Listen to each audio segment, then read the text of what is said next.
Es decir, no existió nunca la posibilidad de que se pudiese crear una verdadera sociedad nacional en este país.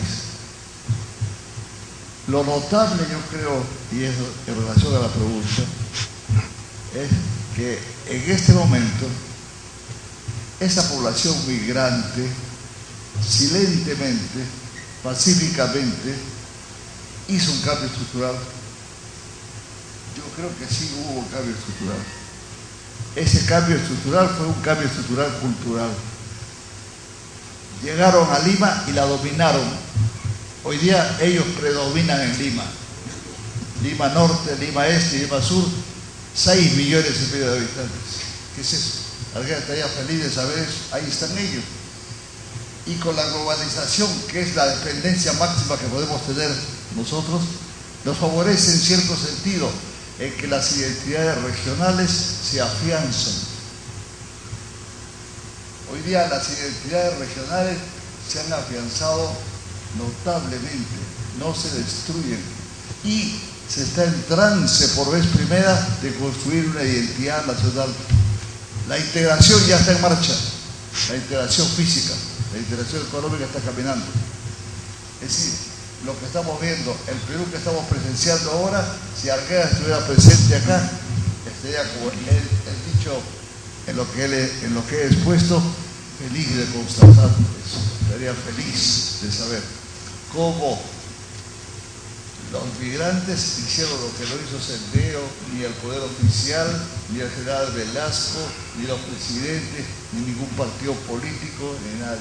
Ellos tranquilamente, con su presencia milenaria, el poder de su cultura que está presente, que Argueda la había visto muy claramente y que nosotros lo estamos estudiando permanentemente, endogámico, el parentesco, la reciprocidad, el layo, la parcialidad, todo eso, el camachico, todo eso está presente en la sociedad nacional, donde quiera que veamos, y eso Argueda estaría feliz. Por eso es que he mencionado yo en mi intervención como un homenaje a Arguedas. Siéntete orgulloso cuando ha pasado tantas cosas.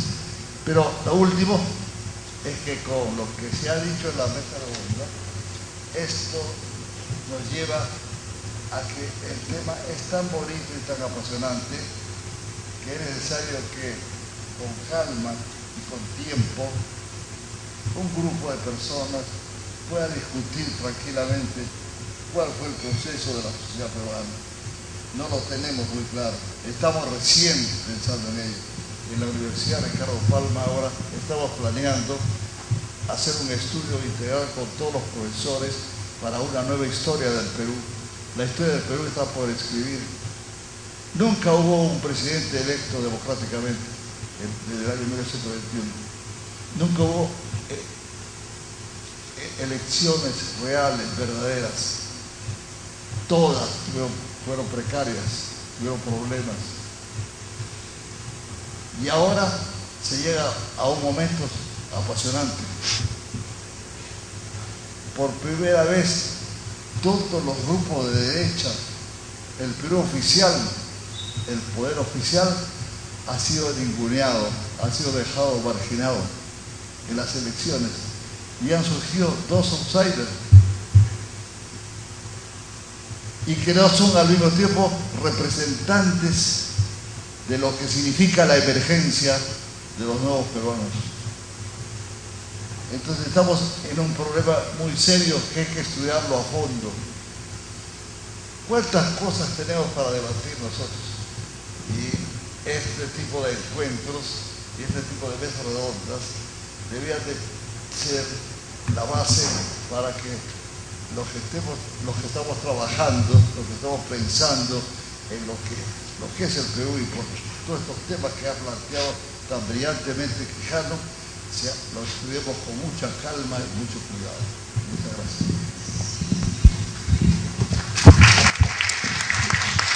A continuación, Carmen María Pinilla. A mí se me ha involucrado en una pregunta sobre el suicidio, dirigida también a Max Hernández, y he pedido hablar primero porque lo que voy a contestar más bien es una pregunta mía también a él y que tiene un carácter de crítica. Me metí a estudiar la maestría en estudios teóricos del psicoanálisis precisamente para responder esa pregunta, ¿por qué se suicida Arguedas? Después de haber leído a estupendos teóricos desde el psicoanálisis, encontré un modelo que era el de André Green, que me pareció que era un modelo suficientemente abarcativo de los múltiples elementos que pueden entrar a jugar en una decisión como la del suicidio, la de matarse. Entonces, si ustedes han apreciado ahora la brillante exposición de Max Hernández, nos da con cuentagotas los elementos de su teoría psicoanalítica para que nosotros podamos interpretar Arguedas. Por ejemplo, nos ha hablado de esta cita maravillosa que ha hecho de Winnicott sobre la necesidad de un ambiente propicio, esa necesidad de Arguedas, pero ahí no más, no va más. Y el doctor Quijano ha planteado una pregunta importantísima y se ha dirigido a él. ¿Por qué, por ejemplo, Lola Hoffman se opuso a que José María Arguedas retomara el proyecto de trabajo en Chimbote? Entonces, son esos los elementos que nosotros, o por lo menos yo, esperamos, galgos, de parte de los psicoanalistas. Y, por supuesto, que toquen el tema de la sexualidad. Se ha publicado numerosas cartas, hay numerosos documentos sobre el meollo de lo que Freud considera que está en la base del comportamiento de la psique, que es la sexualidad. Pues no hay todavía los trabajos a profundidad que deben hacerse desde esta disciplina tan esclarecedora.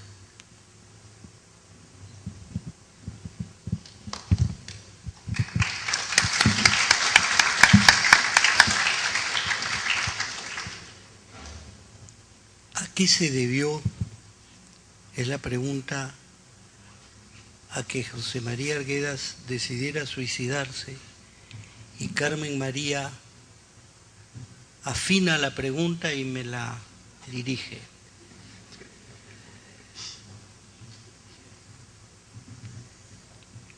El gran poeta inglés Álvarez, así se llama él, Álvarez es su apellido, escribió un libro estupendo que se llama El Dios Salvaje, sobre el suicidio. Y la primera frase es: siempre hay algo oscuro en cada suicidio. Quiere decir que podemos asediar la idea del suicidio desde una perspectiva histórica nacional, una perspectiva brillante como las que plantea siempre Aníbal, o desde una perspectiva psicoanalítica. Poco antes de venir leía que se está tratando de elaborar por los psiquiatras. Yo soy un psiquiatra medio fulero porque soy más psicoanalista que psiquiatra, pero en fin, están tratando de desarrollar lo que llaman una escala de posibilidades de suicidio.